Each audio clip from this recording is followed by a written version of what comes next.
আমার প্রিয় অষ্টম শ্রেণীর শিক্ষার্থী বন্ধুরা, তোমাদের সকলকে আমার চ্যানেলে স্বাগত জানাই। আশা করছি তোমরা সকলে খুব ভালো আছো। আজকে আমি তোমাদের 2025 সালের রায় মার্টিনের যে প্রশ্নবিচিত্রা প্রকাশিত হয়েছে তার 274 পাতায় যে 8 নম্বর স্কুল হয়েছে, সেখানে তোমাদের অষ্টম শ্রেণীর বন্ধুদের দ্বিতীয় পর্যায়ক্রমিক মূল্যায়নের ইতিহাসের প্রশ্ন দেওয়া রয়েছে। আমি তার উত্তরগুলো দেখিয়ে দেবো। ইতিমধ্যেই যারা চ্যানেলটিকে সাবস্ক্রাইব করে নিয়েছো তাদের সকলকে অসংখ্য ধন্যবাদ জানাই।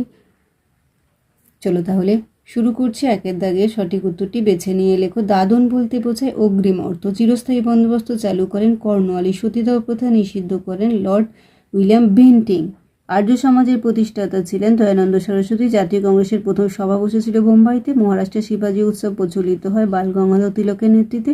ভারতের প্রথম সুতির কাপড় তৈরির কারখানা চালু হয় বোম্বাইতে। আনন্দ মঠের রচয়িতা বঙ্কিমচন্দ্র চট্টোপাধ্যায়। এনফিল্ড হলো এক ধরনের রাইফেল। বুড়িবালামের যুদ্ধের নায়ক হচ্ছেন বাঘা যতীন।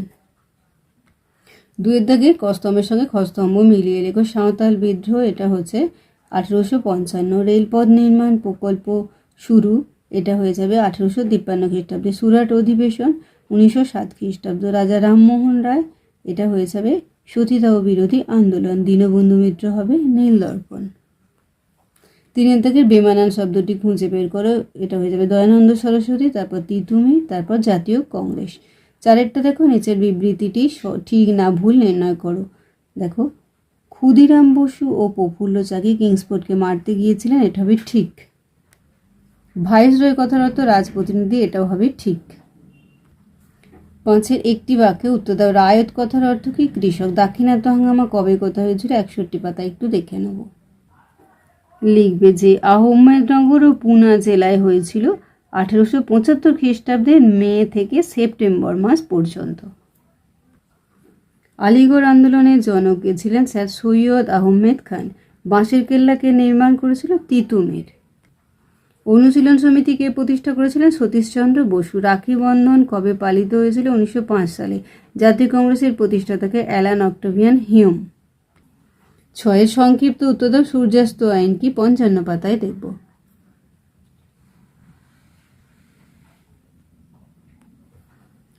সম্পদের বহির্গমন বলতে কি বোঝায়? 71 পাতা।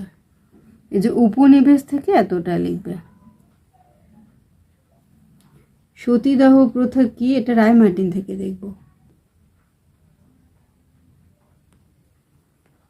পরেরটা নববঙ্গ বা ইয়ং বেঙ্গল গোষ্ঠী কাদের বলে? 80 পাতায় দেখব। এই যে এখান থেকে এতটা লিখবে। দেখো, 3 আইন বলতে কি বোঝো? এখানে লিখবে যে কেশবচন্দ্র সেনের নেতৃত্বে ভারতীয় ব্রাহ্ম সমাজ বাল্যবিবাহ, বহুবিবাহ ও অসবর্ণ বিবাহ বিষয়ে ব্যাপক আন্দোলন গড়ে তোলেন। এর প্রভাবে ব্রিটিশ সরকার 1872 খ্রিস্টাব্দে আইন করে বাল্যবিবাহ নিষিদ্ধ করে, বহুবিবাহ নিষিদ্ধ করে ও অসবর্ণ বিবাহকে বৈধ বলে ঘোষণা করে। এটাই 3 আইন নামে পরিচিত। সভা সমিতির যুগ বলতে কি বোঝো? আমরা রায়মার্টিন থেকে দেখে নেব।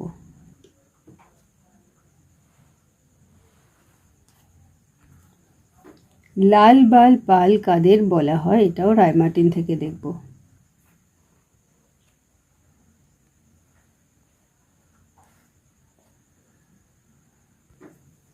বাগিচা শিল্প কি? এটা রায়মার্টিন থেকে দেখব।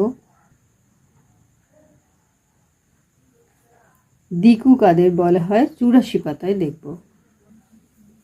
সাঁওতালদের এলাকায় জমিদার বহিরাগত মহাজনদের দিকু বলা হতো।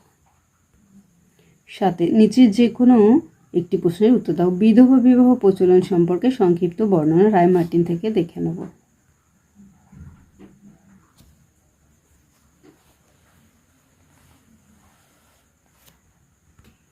নরমপন্থী ও চরমপন্থী দলের বিরোধের কারণ কি? রায়মার্টিন থেকে দেখব।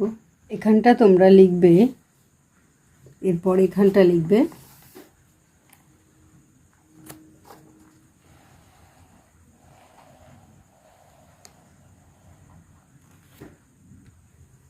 আটের দাগের নিচে যে কোনো দুটি প্রশ্নের উত্তর দাও। চিরস্থায়ী বন্দোবস্তের সুফল ও কুফলগুলি কী ছিল? রায়মার্টিন থেকে দেখে নাও।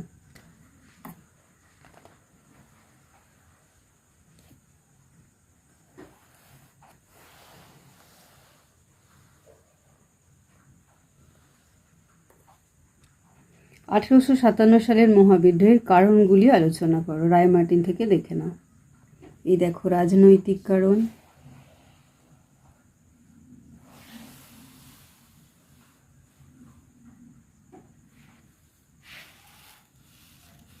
তারপর সামাজিক কারণ,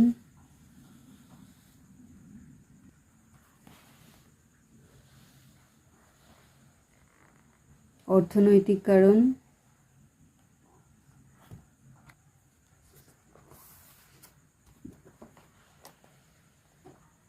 সামরিক কারণ,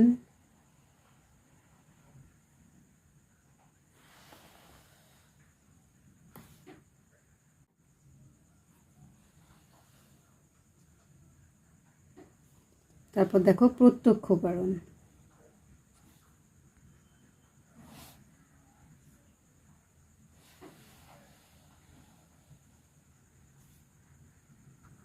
এরপরে দেখো বঙ্গভঙ্গের কারণ লেখো। রায় মার্টিন থেকে দেখে নেব।